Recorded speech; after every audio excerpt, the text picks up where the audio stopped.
আপনারা দেখছেন এফএস আর ভিডিও। ভিডিওটি ভালো লাগলে আমাদের চ্যানেলটিকে সাবস্ক্রাইব করে আমাদের পাশে থাকা বেল আইকনটি প্রেস করে আমাদের সাথে। তো সেই পরিস্থিতি এখন আমাদের মধ্যে ভাই ভাই অশান্তি, মুসলমানের মধ্যে অশান্তি। একজন মুসলমান আরেকজন মুসলমানকে দেখতে পারে না, একজন মুসলমান একটা কাজ করে আরেকজনের মুসলমানের অসুবিধা হয়।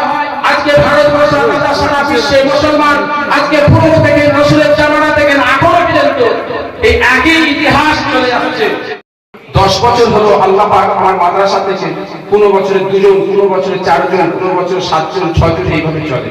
গত বছরে আমার মাদ্রাসার ছাত্ররা ছিল আপনার 7 জন ছিল।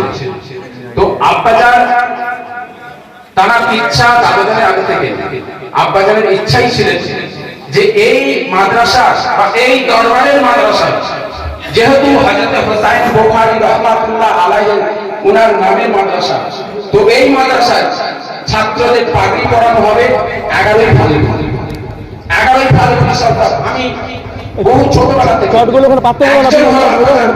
পাগড়ি পরাতে এই মেম্বারে, তো ওই 11ই ফাল্গুন সেই দিকে লক্ষ্য করে আমি 11ই ফাল্গুনে আপনার 11ই ফাল্গুন আমি লক্ষ্য করে ছেলেদের পাগড়ি পরানো। তো সেই পরিস্থিতি এখন আমাদের মধ্যে ভাই ভাই অশান্তি, মুসলমানের মধ্যে অশান্তি। একজন মুসলমান আরেকজন মুসলমানকে দেখতে পারে না, একজন মুসলমান একটা কাজ করে আরেকজনের মুসলমানের অসুবিধা হয়। আজকে ভারতবর্ষ সারা বিশ্বে মুসলমান আজকে পূর্ব থেকে রসুলের জামানা থেকে এখনো পর্যন্ত এই একই ইতিহাস চলে যাচ্ছে। এক মুসলমান আর এক মুসলমানের শত্রু, তো এইভাবে চলেছে। তার পরিপ্রেক্ষিতে দ্বীন ইসলাম কোরআন এইভাবে আগে চলছে, কোনোভাবে কিন্তু দ্বীন কোরআন পিছিয়ে আসে। তাই বিভিন্ন বিভ্রান্তির জন্য এই মাদ্রাসাকে, এই দরবারের মাদ্রাসাকে বন্ধ করার জন্য, এই মাদ্রাসা থেকে ছাত্র বেরোচ্ছে সেইটাকে বন্ধ করার জন্য একটা বিশাল চক্রান্ত শুরু হলো।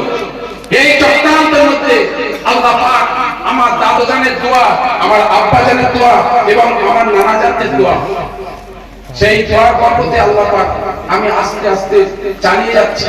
তো আমি নিয়ত করলাম যখন এই 11ই ফাল্গুনে আমার ছেলেদের যখন পাগড়ি পরানো বন্ধ হয়ে গেল, আমি নিয়ত করলাম যে আমার আব্বাজান যে 11ই ফাল্গুন এত খেয়াল করতেন আর এত ভালোবাসতেন, তো তিনি এই আমি নিজে আব্বাজানকে বলেছিলাম যখন আমি মাদ্রাসা আসি মাদ্রাসা শুরু করি, তো আমি বলেছিলাম মাদ্রাসার জন্য একটা আলাদা অনুষ্ঠান করি এবং আলাদা ছেলেদের পাগড়ি পরার ব্যবস্থা করি, কেননা অনেক বিভ্রান্তি দাঁড়াতে পারে।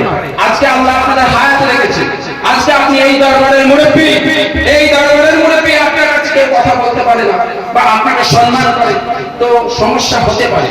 তো আগামীতে যদি এই সমস্যা হয় তখন আমার আব্বাজান হাঁকার মেরেছিলেন, রাগ করেছিলেন, একদম যেমন তোমার দাদাজান নানাজানরা যেইভাবে তোমার মুরব্বী বাবাজানরা আছে যেইভাবে চলেছেন, যেভাবে করেছেন তুমি সেইভাবে চলবে, আমি যেভাবে চলেছি সেইভাবে চলবে। যদি বাধা হয়, যদি কোনো বাধা হয়, যদি তুমি চেষ্টা করবে, যদি চেষ্টা করেও যদি না হয় তখন তুমি চিন্তা করবে একটা ভাবনা। তাই এই দিনে আমি মনে মনে ভাবলাম এবং 4 ভাই